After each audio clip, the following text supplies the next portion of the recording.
Hey, are you undecided on what class you're going to play in TBC Classic? Well, that's what this video is about. We'll cover the strengths and potential weaknesses of each DPS spec in the context of a raiding environment. If you're interested in a PvP class picking guide, I also made a series on that, and you can find it by clicking on the link in the top right of this video frame.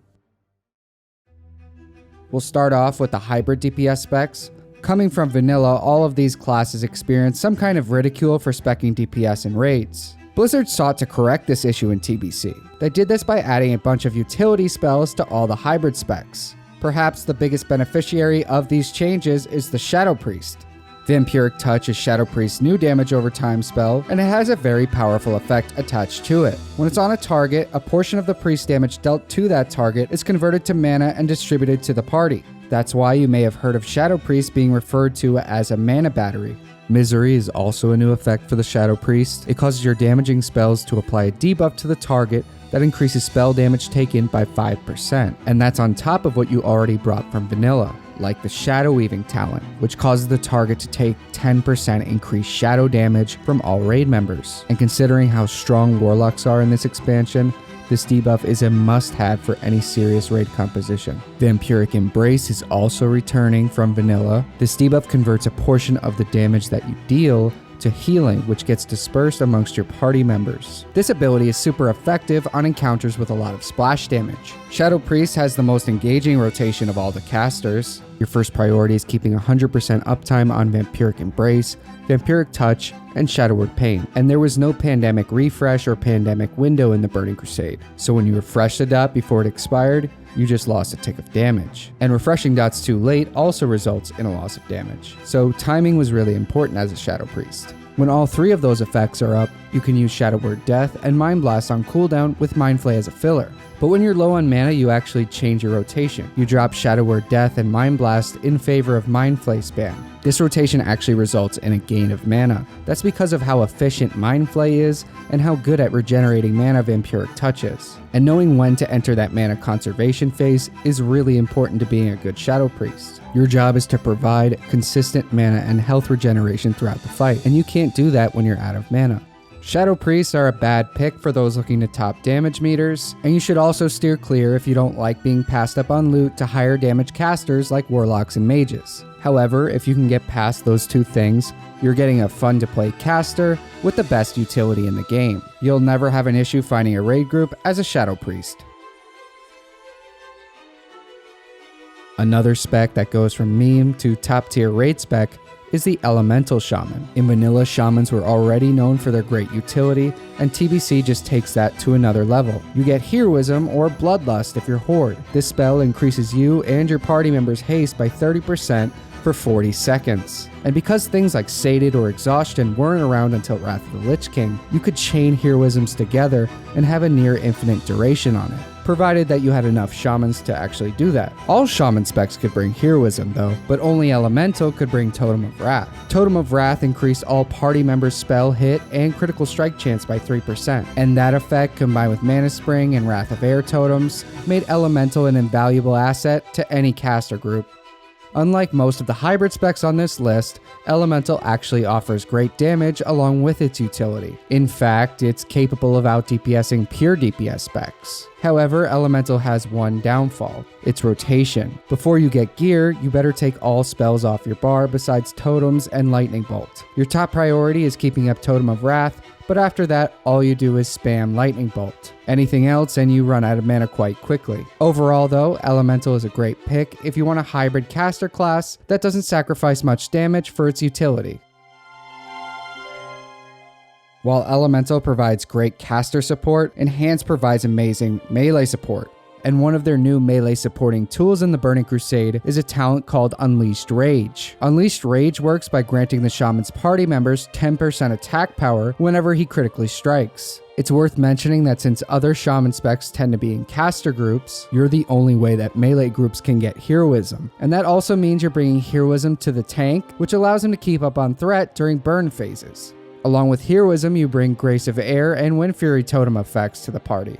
They provide an incredible boost to melee damage and threat generation. The biggest improvement to the Enhancement Shaman's personal damage comes from the ability to dual wield weapons. And the reason why that's such a game changer is because you can have 2 Wind Fury effects up at the same time. And this change eliminated a lot of the consistency and RNG issues that Shamans had in the past. You still have that incredible burst potential from vanilla, you just actually deal damage outside of it now. And like Elemental, your damage contribution is actually quite significant, even competing with some pure DPS specs. But unlike Elemental, Enhance's rotation is actually quite involved. You have to keep 100% uptime on Flame Shock, followed by using Storm Strike on cooldown, as well as weaving in Earth Shocks to consume Storm Strike as long as it doesn't interfere with refreshing Flame Shock. Definitely not the most challenging rotation, but it does leave some room between a good Enhancement Shaman and a bad one.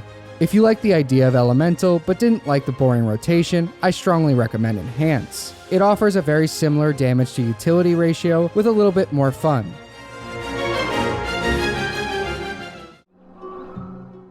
Balanced Druids suffer from terrible mana issues in vanilla, and TBC improves upon this.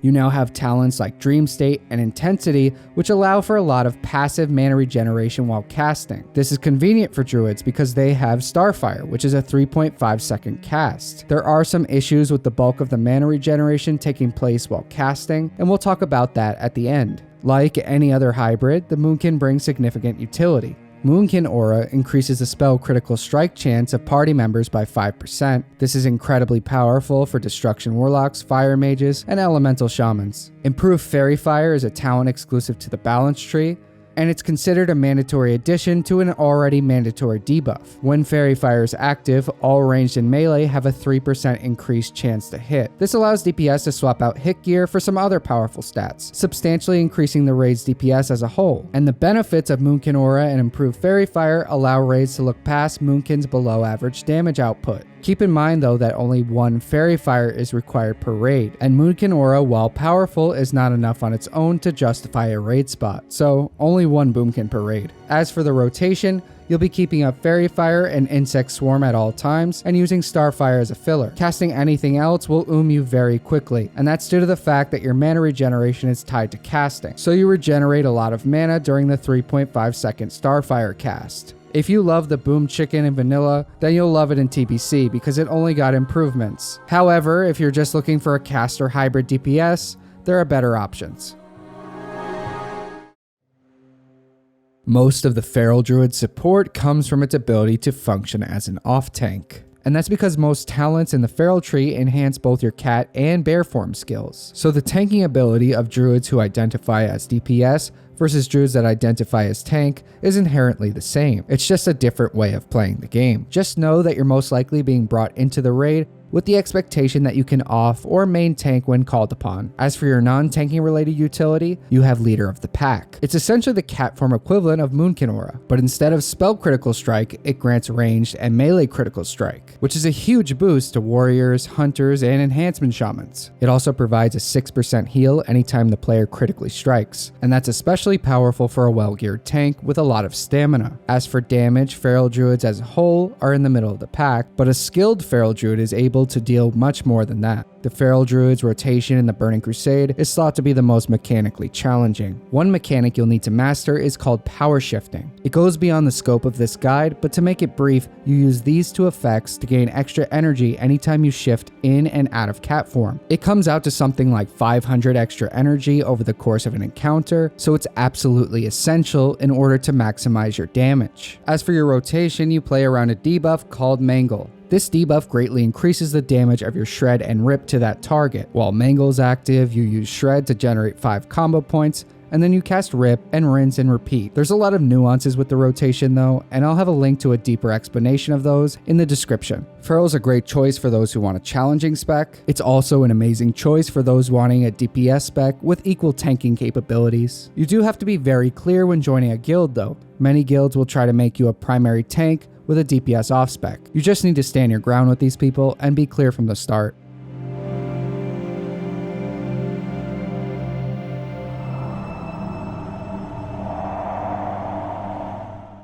The The Retribution Paladin is another meme spec from vanilla. They pick up some huge offensive buffs with TBC. Sanctified Judgment allows them to use Judgment and recast their seal immediately after, which is a huge step up from vanilla where they just quickly and auto attack for the rest of the fight. The new Seal of Blood provided Paladins with a big damage increase over Seal of Command, which was their go-to seal in vanilla. However, in the original release of the game, only half of Paladins benefited from this change. And I mentioned how it happened in the original release. That's because it's changing in the re-release. According to BlizzCon 2021, both factions will be getting Seal of Blood. And there's a reason why this change to Seal of Blood was one of the first things they mentioned in their panel. Because Seal of Blood made Paladins on the Horde side much more viable for raiding than Paladins on the Alliance side. And there would be an army of 50-year-old men at the Blizzard headquarters if they didn't make this change. You also get a new burst cooldown with TBC called Avenging Wrath.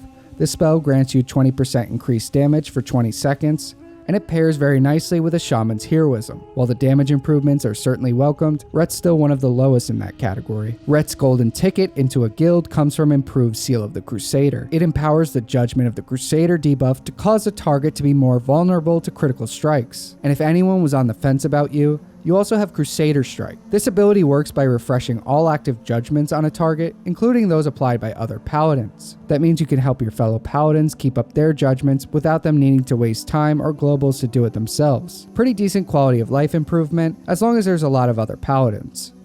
While Rets have certainly come very far since their vanilla days, they're still a tough sell. Their damage is low, and while they bring good utility spells, there's never a need for more than one Ret Paladin. But that's only the case in very serious guilds. If you're willing to take a step down, I'm sure you'll find a spot with no issues.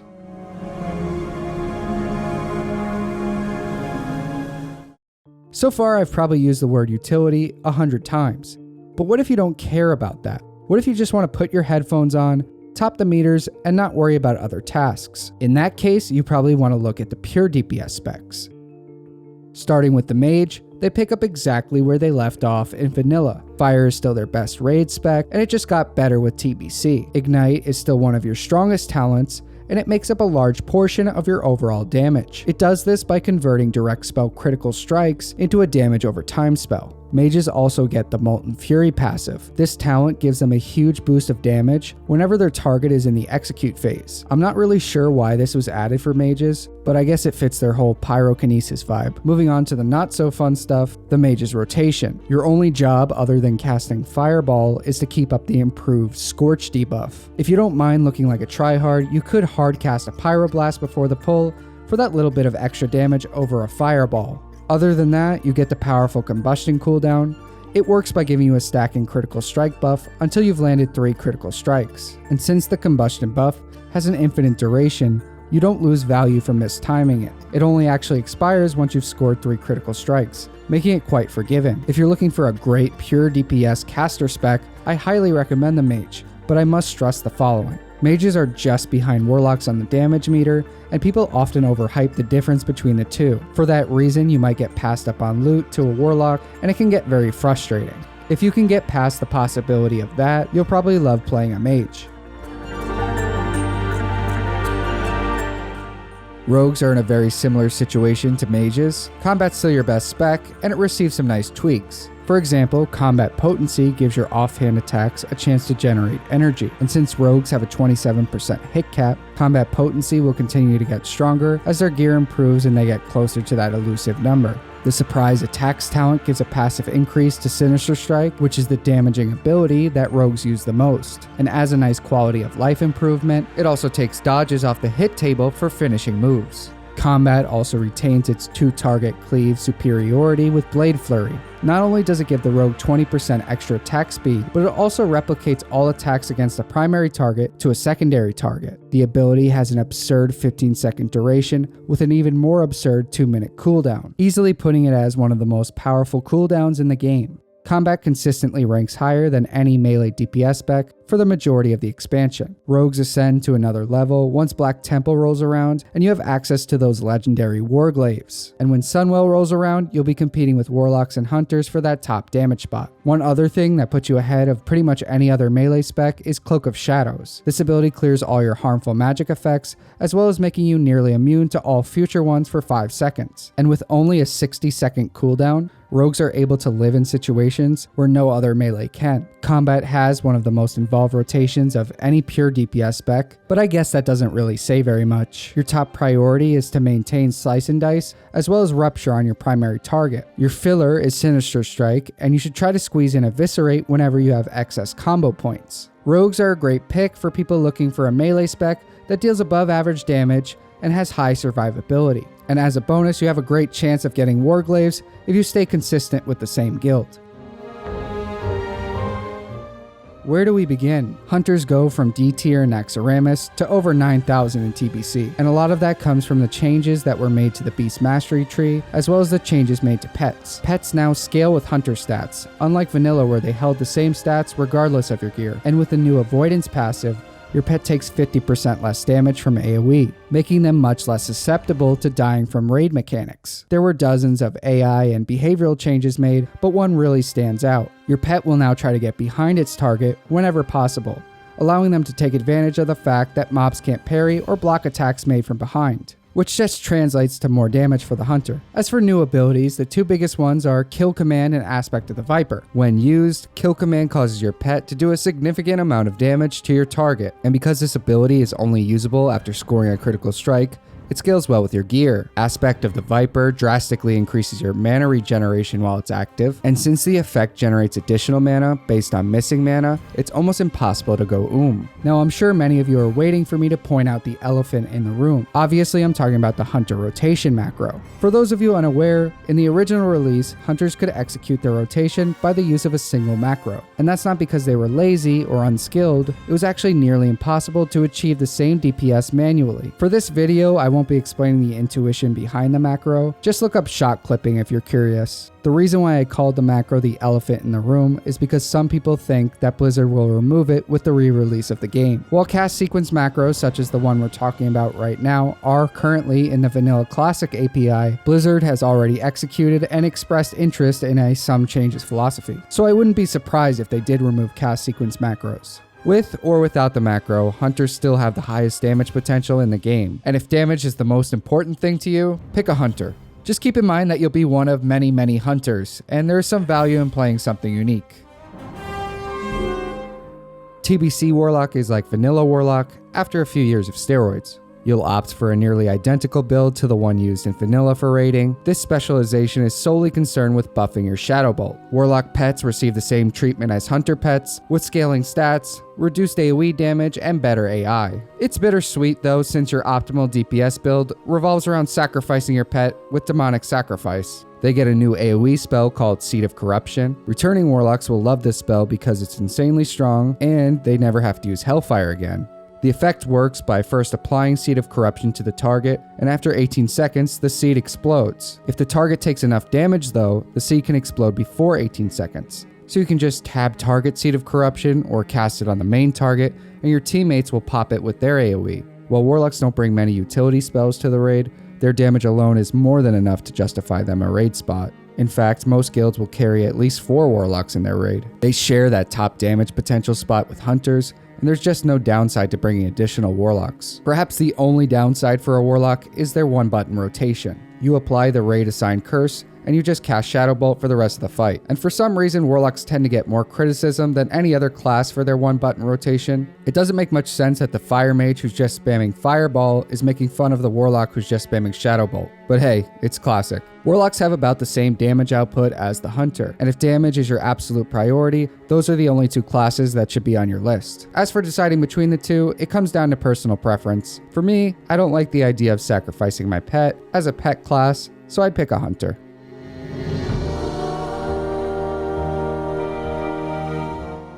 You might have noticed I missed the Warrior. I saved them for last because they don't really fit my definition of a hybrid or a pure DPS spec either.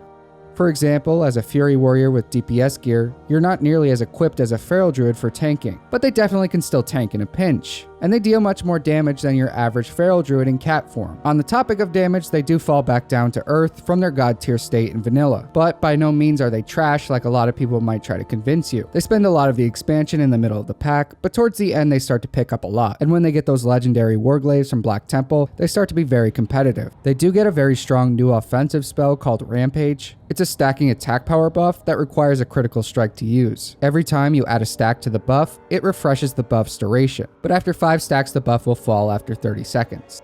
It makes the rotation very interesting. Your first priority is to maintain Rampage at all times, your second priority is to use Bloodthirst on cooldown, slightly behind is Whirlwind, and finally Heroic Strike as a filler. So don't let anyone tell you that warriors are bad in this expansion. They're just not at that god tier state they were in vanilla. They serve as a more practical option for those who want to play a melee DPS that can also tank in a pinch. Yes, Feral Druids who specialize in cat form are better tanks than Fury Warriors in emergency situations, but Warriors are the better DPS, and most of the time Feral Druids are tanking far more often than they want to.